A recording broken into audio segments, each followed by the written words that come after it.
And the Vigna and Casey reading, if you have not yet, Vigna and Casey reading, if you've not yet looked at it, is really one of the best things we look at the whole semester. So I want to recommend it. And remember, there is an essay question on the midterm about Bitcoins. There's an essay question on the midterm about Bitcoins. So we're emphasizing this more than most things in the class. Let me say, though, by way of review, we're trying to put some things kind of together now. The contrast that I've tried to draw is not markets or the state. Remember that markets are institutions for reducing the transactions cost of impersonal exchange. States are institutions with a monopoly on the legitimate use of force. What we've emphasized is division of labor. Both markets and states organize division of labor, though in different and highly productive ways. States organize protected territories with laws, and markets organized exchange among or between those states. So they have different functions. We can't do without either one. The debate about markets versus states isn't all that interesting. What is interesting is profit-seeking versus rent-seeking, and both of those can happen both in markets and in states. We talked about circumstances where market participants look for ways to have contracts in restraint of trade, to raise prices, to cheat in a variety of ways on the normal rules of free markets.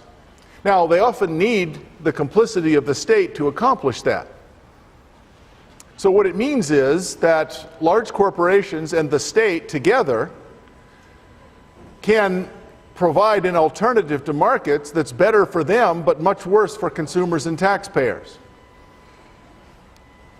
We talked about profits, and profits are the actual value that you take for having created value for consumers. Profits are what's left over after you, an entrepreneur, have created value for consumers. Rent-seeking is a way that economic power distorts capitalism, and political power distorts economic initiative. Rent extraction is probably the worst of all. And the example that you might think of rent extraction was the mud farmers in the Reavers, or the robber barons along the Rhine River. Rent extraction is the corrupt practice of changing the rules or using harm to threaten others who create value or who have wealth. So we change the rules to take value from someone else.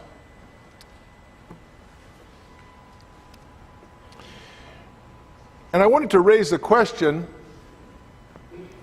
how valuable are markets to you? How valuable are access to markets to you? This may not be something that we've thought about, but there's a series of movies online, and I'm just going to show part of this first one. I think of it as I-sandwich, sort of like I-pencil, but this is I-sandwich. Suppose you wanted a sandwich, but you had no access to markets. What would you have to do? Well, let's suppose it's a turkey sandwich. You would need to grow the wheat for the bread. You need to grow the tomatoes, the lettuce. You need to raise the turkey. But you'd have to get all of those from somewhere. You'd have to get the seeds. You'd have to get the young turkey. We depend on markets for almost everything. So let's look at this for a little bit.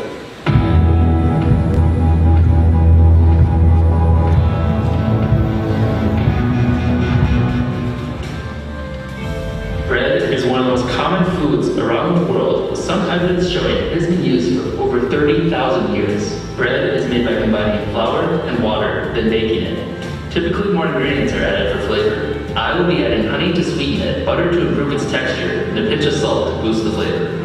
But first, I need to make my flour. Try to set wheat here and try to be separated by a little dryness. These are the driest, and they're most likely to work. I first had to remove the seeds from the stalks. With the seeds came the protective covers, called the chaff. I was able to separate the seeds from the chaff by using a fan to pull the lighter chaff away. So now I just want to get to blend it up and turn the flour. Just make the blender.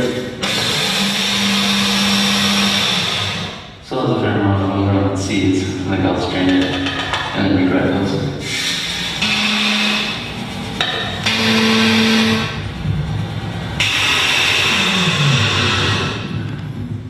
That was kind of interesting.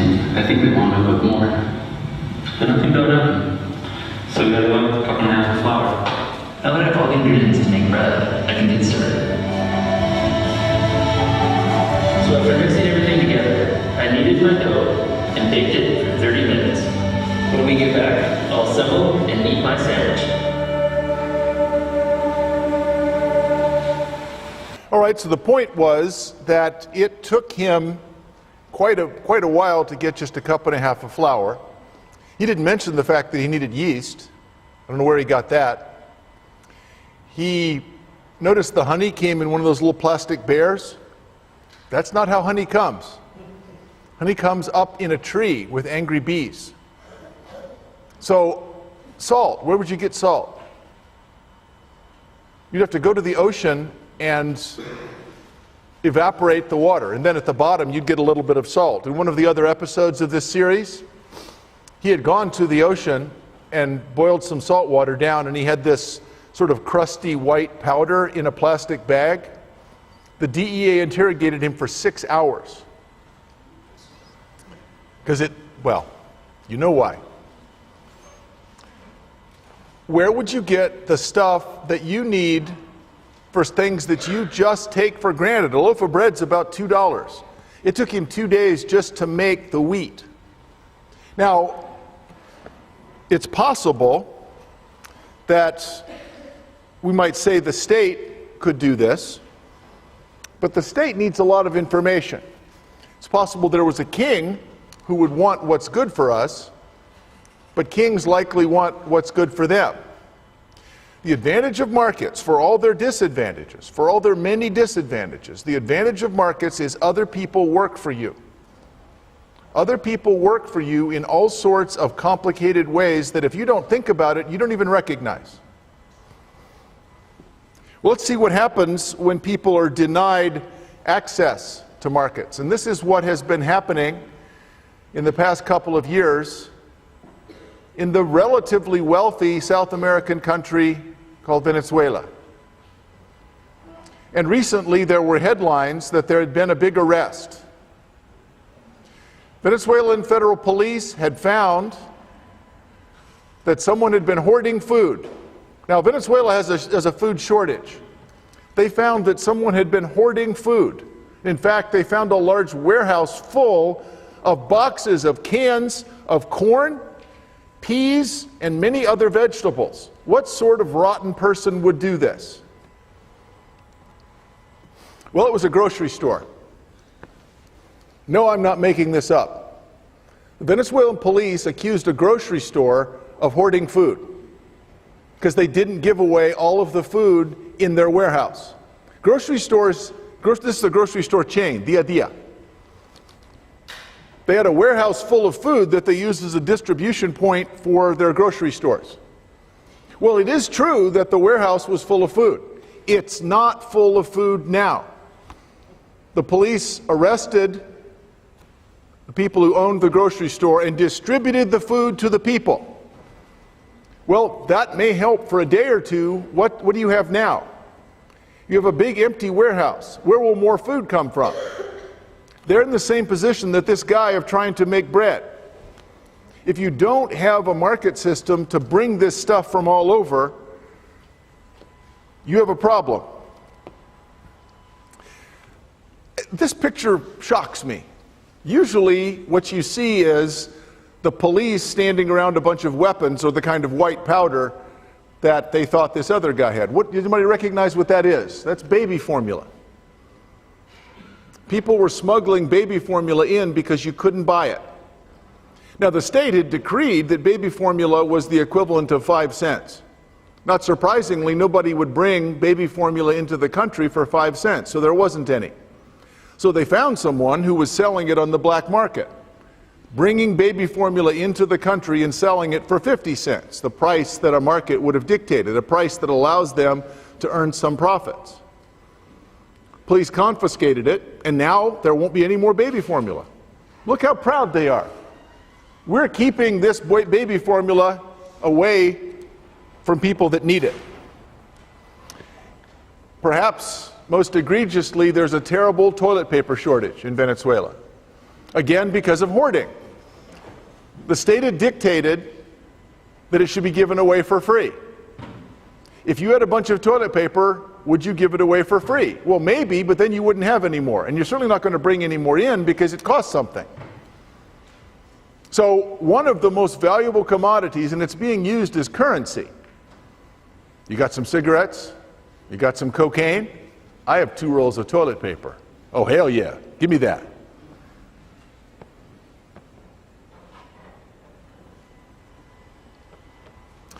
They have shut down markets. It's not that they lack currency. They have currency. They have money. And it's not that they don't have wealth. Venezuela is one of the top 10 oil-producing countries in the world. It's enormously wealthy. What they don't have is markets. The socialist government nationalized markets, which means they stopped functioning. Now, it's entirely possible that you can provide an alternative, but nationalizing markets in and of itself just stops them from functioning. So the question I started out with is, how much would you pay for access to a market? Think of it this way. You go to a grocery store, and at the door they're selling tickets. At the door they're selling tickets to the grocery store. How much would you pay for a ticket to get into the grocery store?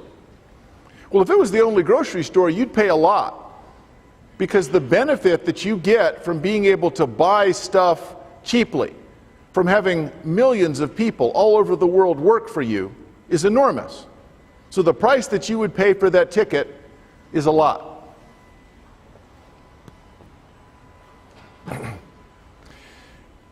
The big problem is we have to choose from among badly imperfect solutions. We need other people to do things for us. We need a lot of people, a lot of things, even if we just want something simple like a sandwich or a pencil. A king, well, it's pretty good to be king. I would volunteer. If they had a job king, I'd be willing to do it. It may not be so good to be a serf. What about the state? Well, the state doesn't have the information that comes from prices. So the single most important thing to remember about everything we've covered so far is that the state doesn't have the information that comes from prices. Whatever problems markets have, and they're real, the information that's contained in the price mechanism as a signal of relative scarcity, giving both the information and incentive for people to move resources to higher valued uses, is the argument for markets. It's the core argument for markets. And as I've said several times, one way to think about that is, it's immoral for you to use something that someone else values more. It is immoral for you to use something that someone else values more. Without a price mechanism, you have no idea whether that's true.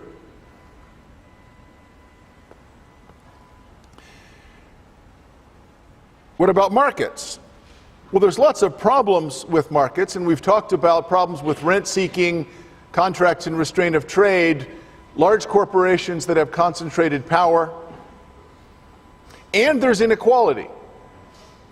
Markets exacerbate income inequality, and in some cases, power inequality. But remember, we have to choose between imperfect alternatives. There's a bunch of bad alternatives. The argument's not that markets are perfect, rather that states and kings are even worse. So you can't say, well, here's a failure of markets, so the state should do it. That doesn't follow. So what I have proposed, as I've said before, is the Munger test. If somebody says, I think the state should do this, stop them and say, okay, but whenever you say state, that's an imaginary thing. What you mean is actual politicians elected in actual elections dominated by concentrated interests. Let's see if you still believe it if you say that.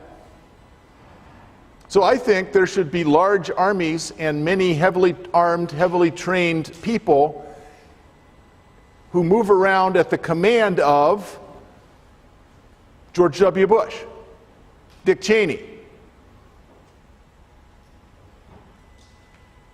or someone on the other side.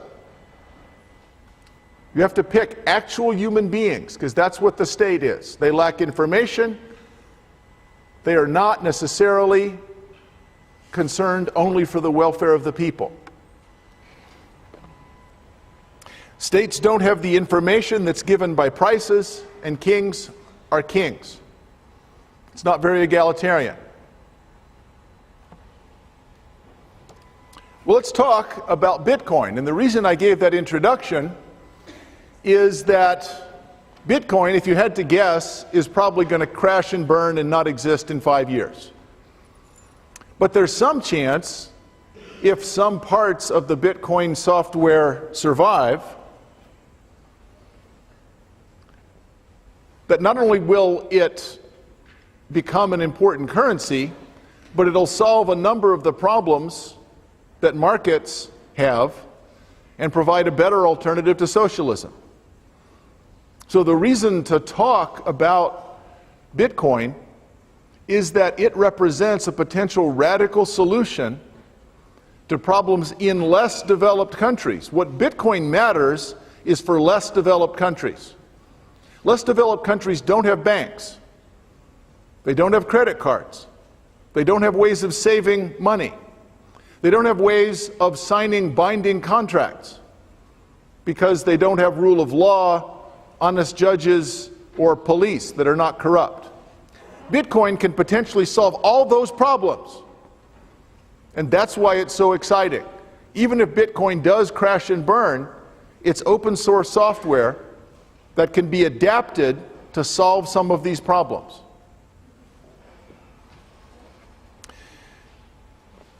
It's only been around since January of 2009. That seems like a long time to y'all. I'm old. That's not very long. It's not issued by any particular entity. It's all peer-to-peer. It's completely decentralized. There's no central authority. Bitcoins can trade over the internet, over smartphones, or even over feature phones. All you really need to be able to do is to receive an SMS text. So a regular phone won't do it, but you don't need a smartphone. All you need is a feature phone. In Somalia, you can buy a feature phone for the equivalent of $7 US. Then if you have some kind of monthly service for $10, you're set up. Protocol is open source. That is, anyone can look at the software and fool with it. Owners, buyers, and miners are the three key groups. People who transmit and record the transaction are called miners, and that's kind of confusing. It's a metaphor. They're not really miners after all. What they're doing is providing the public good of recording transactions. Maximum number of bitcoins will be about 21 million. A bitcoin is a unit of measurement, but the unit depends solely on how people value it in transactions. It has absolutely no physical existence. So we'll talk about the ledger. Bitcoins only exist in the form of public addresses, Bitcoin addresses, and private keys. Your public address is like your username. Your private key is like your password. Public address, though, is a 64 character, and they can be numbers or letters, string. And since they're random, at least to the eye, they don't look like much. But each of those, if it has a valid number of bitcoins attached to it, is someone's identity. You cannot add, you can add, but you can't take away any bitcoins without that password. So the hard thing to think about is, what is the physical existence of a bitcoin? It doesn't exist. Well, last week you heard about dollars. What's the physical existence of most dollars? They don't exist either. The total amount of US currency in circulation, The total amount of U.S. currency in circulation worldwide is less than $3,000 per person in the U.S. U.S. population is a little over 300 million. Total amount of actual physical currency, paper money and coins, is less than $3,000. All the rest of it is stored as a series of zeros and ones on some magnetic or digital medium, magnetic or visual medium. Well, what that means is those dollars don't exist either. We're already using a digital currency. The difference is, how do you know how many dollars you have? Well, you go to the bank and they tell you. What if they change their mind? They'd never do that, would they? Yes. Yes, they would. And it's happened in a lot of countries. Argentina, in particular, just redefined the value of their peso, and that meant that the amount of wealth that people had was cut in half. So it's pretty tenuous. Since all of your wealth is held in the forms of zeros and ones that somebody else controls, it's pretty tenuous. Who controls the digital currency called Bitcoin? No one. Those zeros and ones are stored on millions of nodes. Well, who determines what's right? Simple answer is they use the 51% rule. If half plus one of all the nodes agree on the ledger that goes back all the way through time to the beginning, the first transactions, that's the number of bitcoins you have. Nobody can change it. Nobody acting alone can change it. No powerful person can change it. No one knows where these nodes are. No one knows who or where these nodes are. They're just computers operating somewhere. It appears that that's not true, that the largest single country in terms of Bitcoin nodes is China. There's more Bitcoin nodes in China than anywhere else. More than twice as many as in the US, which is second. Now, part of that is because China's big, but it wouldn't necessarily be true. We'll talk later about some of the reasons why Bitcoin is important for China.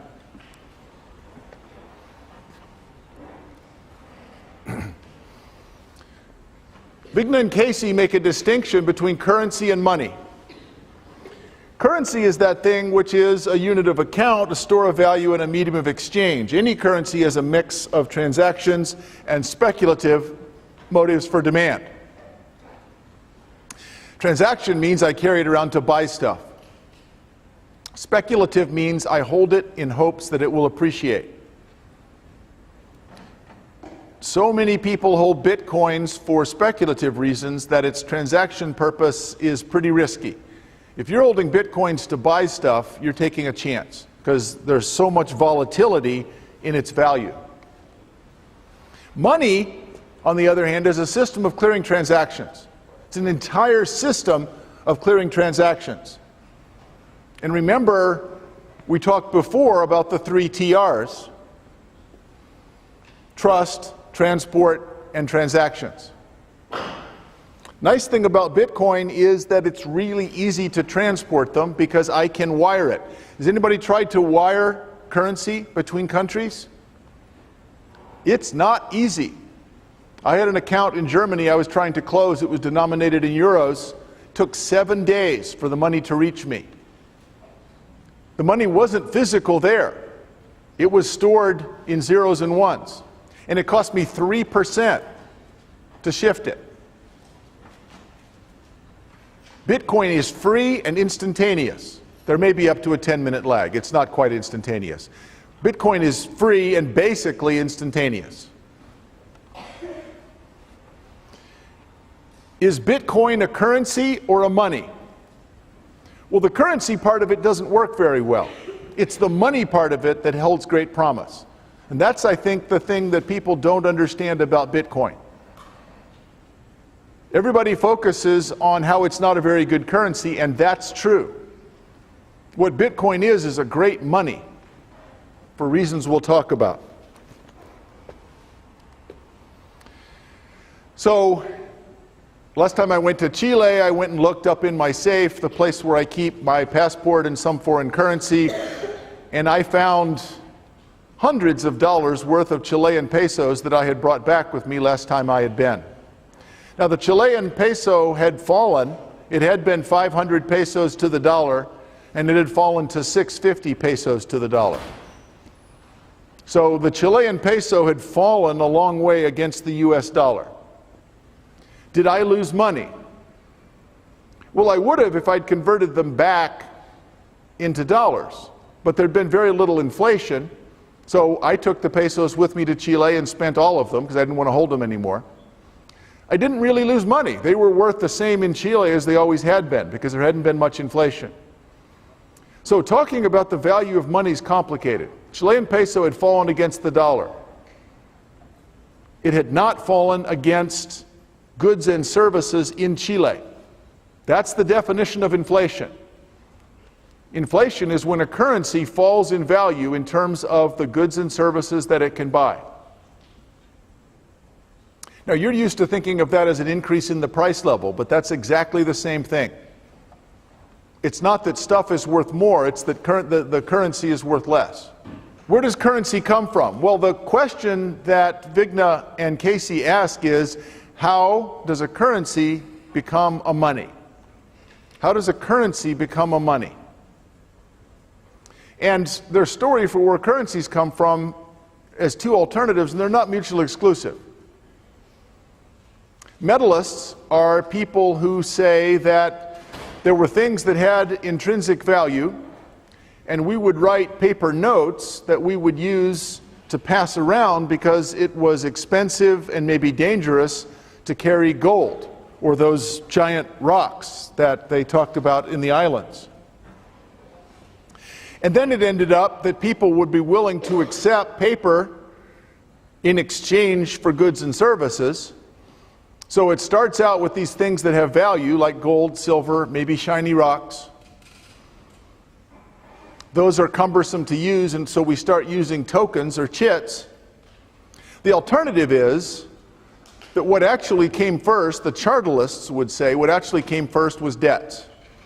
I did you a favor, you and I had exchanged something. It turned out that it was much easier to keep written records of those debts once we have writing. Well, once the debts are written down, we could use the record of the debt itself.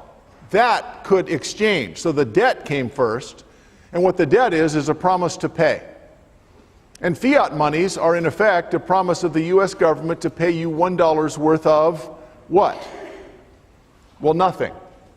It just means that if you have a debt to the US government, say you owe $1,000 in taxes, you can say, well, here's $1,001 bills.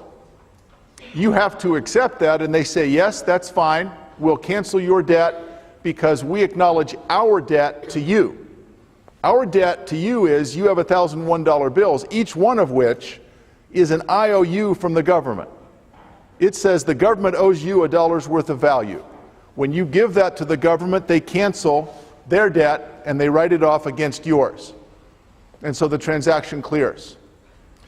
Neither of those two accounts is obviously true or false. Some societies may have done one or the other, but you need to recognize, and this it's much more explicitly done in the chapters, those two accounts of the origin of money teach you a lot about economics and transactions. The simple version of why Bitcoin is important is that Bitcoin may allow countries that now have no rule of law and no financial infrastructure to leapfrog over developed nations. The big obstacle that developing nations have had is they need to develop banks, they need to develop ways to save, they need to develop a system of law, contracts, property. You can skip all of that if Bitcoin works. There's no need to develop those things. And it breaks the monopoly of both governments and large financial intermediaries, banks and credit cards. I mean, it's pretty easy for people in developed nations to use credit cards. However, they charge a pretty significant fee. One of the many things that Bitcoin does is get around that fee, but it's only 2.5%, 3% on most transactions. So while it's significant, it's not enough alone to explain why Bitcoin would work. But it's one of the things that Bitcoin does, is it gets around monopolistic financial intermediaries that interpose themselves between buyers and sellers. So it's not just a currency, but it's actually an entire system for clearing transactions. Trustless proof, it's decentralized, it uses the blockchain ledger, which is impossible to falsify, and you can't counterfeit or cheat on the number of Bitcoins that you have. The problem that the cyber community is most worried about for cryptocurrencies is called double spending. Double spending. And the reason double spending is a problem is I spend it on one thing and then I spend it on something else. Now I can't do that with physical dollars, because if I give you a $10 bill, I no longer have it. I may be able to counterfeit it, but it's not easy.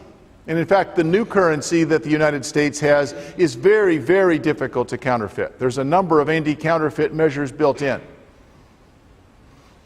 Counterfeiting is always an arms race between technology and the state. Problem of double spending with digital currency, though, is there's no physical thing, which means that you don't actually have it and I didn't actually give it up. So the software itself has to solve the problem. And in Bitcoin's case, it does it in a very clever way. So let's go over the basic mechanism of how Bitcoin works. And I'm going to claim there's 8 parts. I've seen people do it in 5, I've seen people do it in 10. It seems to me that there are 8. And here they are. Step 1. The owner of Bitcoin signs in using the public key or Bitcoin address, which is like a username, and a private key, which is a bit like a password. So you're using the Bitcoin software. You're not actually running the Bitcoin software like a node, but you now have access to your Bitcoin account. Second, the owner of the Bitcoin sends X Bitcoins, and they're highly divisible. They're divisible down to 1 over 10 to the 8th. So 10 to the minus 8th is the smallest unit of Bitcoin, which is small. I can send those to another Bitcoin address. All I have to do is say, here's the Bitcoin address that I want to send them to. And then, since I have said, here's the Bitcoin address they're coming from, and here is my private key, which identifies me as the owner, we can move the Bitcoins from one to the other. Now, what are the Bitcoins? They aren't anything. It's actually just the private key. It's as if the private key is itself the Bitcoins. The amount of the Bitcoins is the number that's associated with my Bitcoin address. That information is then broadcast by the software on the sender's phone or PC, and it's received by all the active nodes. The active nodes are the ones who are running the general Bitcoin software. And as I said, it takes a pretty significant amount of computing power to store and run the software. And internet connection. It has to be connected. 4, all the active nodes add the pending transaction to the relevant or current block. A block is like a ledger entry. A block is a ledger entry, and it's 10-minute intervals. 10-minute intervals for a block. So from 10 to 10:10, 10:10 to 10:20, 10:20 to 10:30, and so on. All the transactions in that 10-minute interval are recorded in a block. And the software automatically writes blocks. So everybody who's running a node, they all have the same block. Step 5. Miners then run that block through a hash function. And this is described at quite a bit more length in Vigna and Casey. The cool thing about a hash function is that it's one-way encryption. It's one-way encryption. You could take all of the book War and Peace by Leo Tolstoy and use it to create a 64-character hash. And it would be uniquely correct given what hash function you run it through. But you couldn't look at the 64-character hash and then use it to generate War and Peace. So it's a unique encryption device.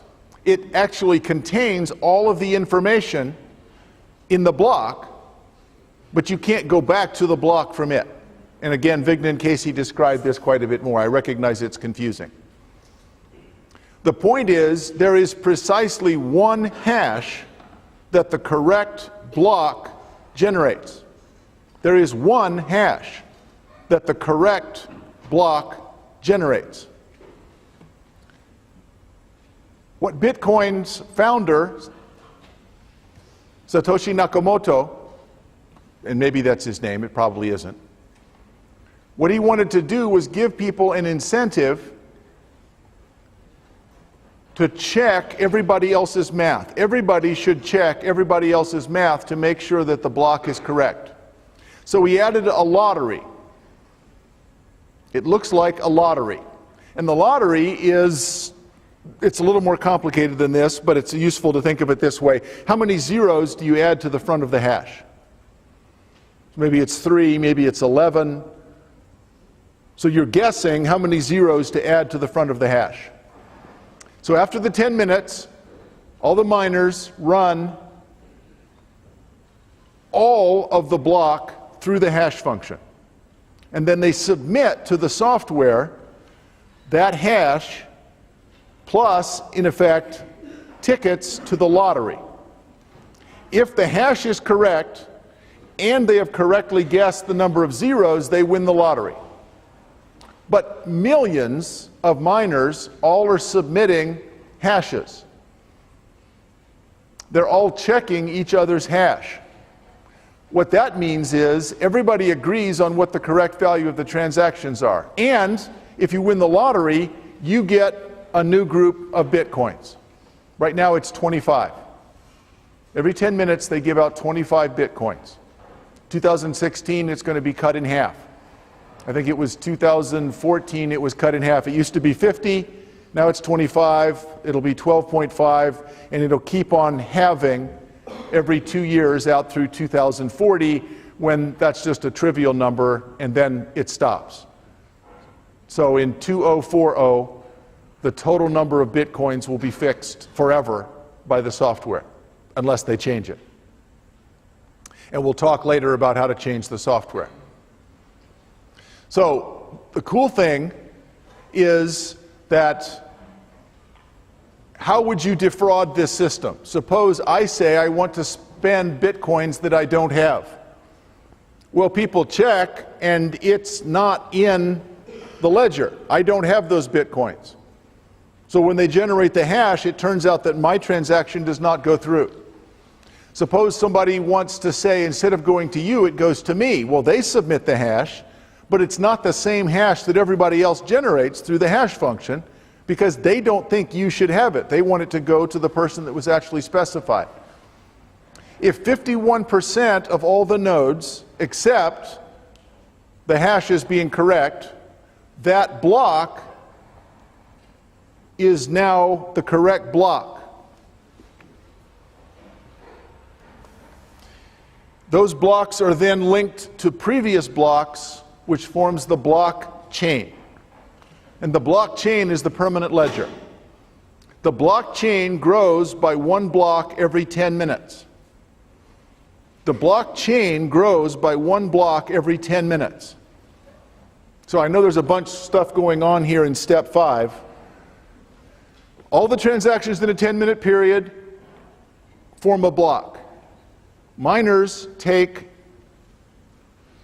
the block, run it through the hash function. If the hash function checks out and they win the lottery, their block is the one that is chosen to add to the blockchain, they get 25 bitcoins. Bitcoins are now worth $220, as far as I can tell this morning. So something just short of $5,000. Something just more than $5,000. $5,000. Let's say $5,000. Thank you. So $5,000 is some for just running your computer. The problem is there's such an arms race in computing power. There are people who run big arrays of computers that can calculate thousands of hashes and submit thousands of lottery tickets per minute. So to win that, you'd have to be pretty lucky.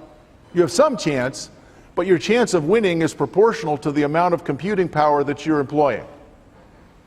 So unsurprisingly, there's some people that have really maxed out on that. And a number of people who at the beginning thought Bitcoin would be democratic have been disappointed.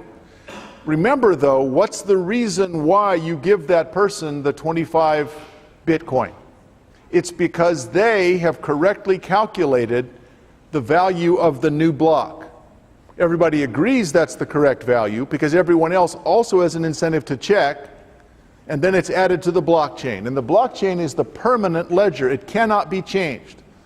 The blockchain is the permanent ledger of all the transactions that go back since the beginning of Bitcoin. 6. Well, I've actually already said what 6 is, and 7. It's important for you to be able to keep these separate. So the transaction and all the other transactions in the block are verified, and the ledger values are updated throughout the whole system. So after step 8, the new blockchain is established, and all of the transactions have either been cleared or rejected. And plenty of people try to submit fraudulent transactions. They just don't go through. There's no way for them to go through because there's nobody for you to talk to and say, hey, let's do this. You don't even know where the other nodes are. There are millions of them, and you need 51% to agree on a new entry to the ledger. So here's the value of Bitcoin over time, and the bottom one is volume. So as you see, it got up close to 1,000. Now it's down around 250 here in 2015. It started out at almost 0. I remember thinking of buying some when they were at 30. I also thought of buying some when they were 800. I didn't either time because I don't think I'm smart enough to do that, and it turns out that I'm right. If you look at the volatility of Bitcoin, this is really risky. Now, as more and more Bitcoin are created and more people use them in transactions, it's possible that the transactions use will start to dominate the speculative use as far as the motivation for why people own them. But we're not there. We're not even close to there. The original version that Satoshi Nakamoto called Bitcoin QT, and I should say, it's not clear that Satoshi Nakamoto is one person. Could be 3 or 4 people. Might be one person. His or her name is almost certainly not Satoshi Nakamoto. His or her English is good. Programming is excellent. We do know that this entity owns nearly 1 million Bitcoins. Well, 1 million Bitcoins even now is worth more than $200 million. So a lot of people say, well, it's amazing this guy did this and created something so valuable and doesn't claim credit. Yeah, but he has $200 million. You can buy a lot of stuff. And at one point, he had $1 billion or close to it. So he did take care of himself, which is fair enough. delivered the Bitcoin software with some really insightful design decisions, and the software itself is open source and royalty free, so he's not charging anything for the software. There's no licensing. The developers who originally wrote the Bitcoin QT program are still mostly working on it. They tend to have cyberpunk sensibilities. And there's a description in the Vigna and Casey book about cyberpunks. They tend to be anarchistic, distrust government. They have a kind of democratic impulse, but they also want to get paid.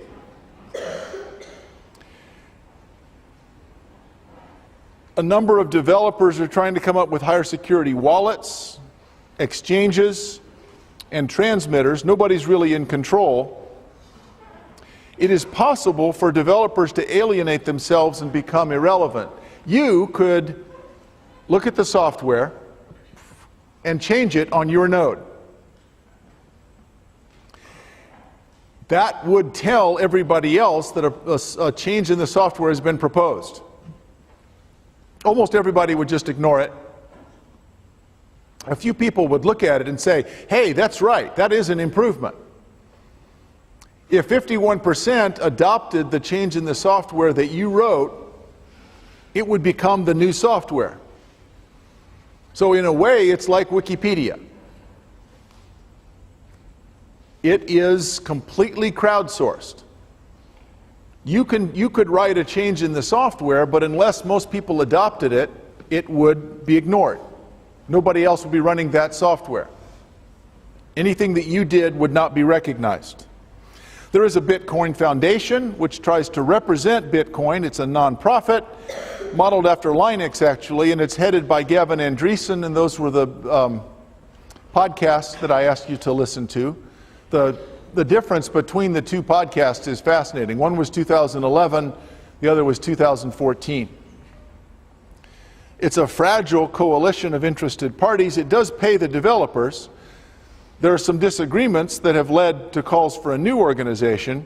And Bitcoin is pretty cozy with the US government, but it makes sense because that's their only chance for survival. So Bitcoin is considered by the US government to be a commodity. Bitcoin is not a currency because for the US to call it a currency operating inside the US would violate the laws that say that dollars are the sole currency. So they get around counterfeiting. Bitcoin gets around the charge of counterfeiting by being considered a commodity. But that means, so suppose I buy some euros and then a month later I use the euros to buy something. I don't owe any taxes on the increase in the value of the euro if there was any.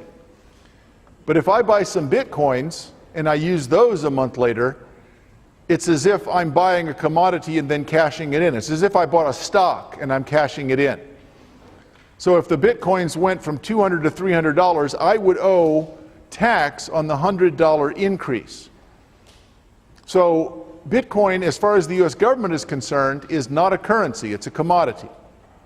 The fact that some people will accept it in exchange for goods and services is beside the point. It's a commodity. And so the obligations for tax records are pretty significant. However, how would anybody know? It's encrypted and anonymous. So you could get in trouble if you get caught. It's hard to imagine getting caught. But in principle, you have to pay tax on the price difference if the price goes up between bitcoins when you bought them and bitcoins when you use them to buy something else. Here are some key concepts. These are things that you need to know. Wallets are a digital way of storing your private keys.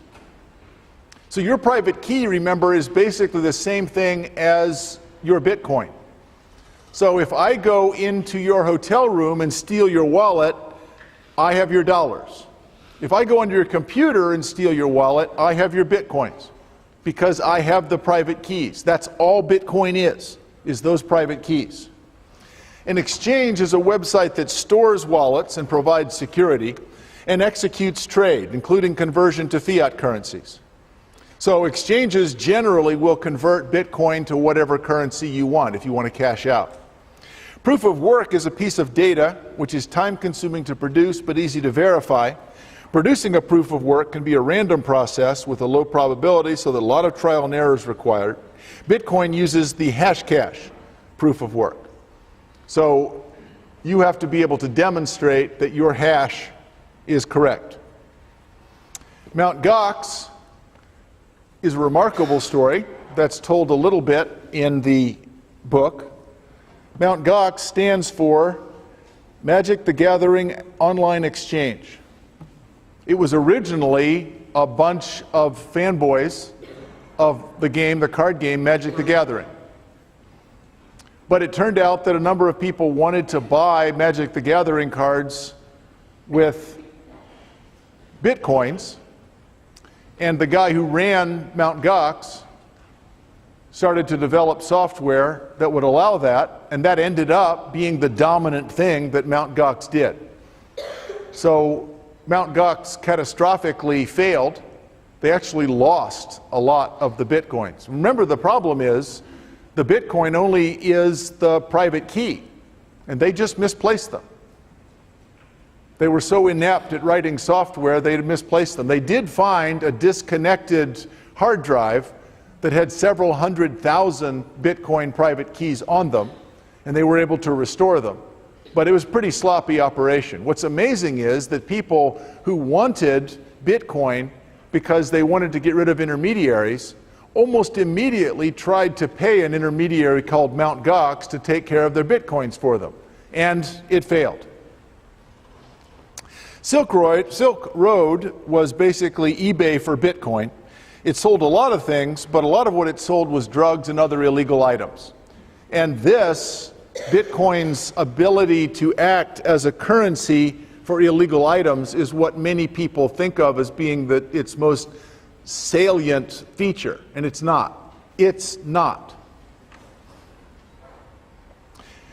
Two things we should worry about: the 51% attack and the Dr. Evil attack. 51% attack is if somebody could form a consortium that had 51% of the computing power of nodes. If they can get control of 51% of the nodes, they could just write a new block that assigns all the value of Bitcoin to them.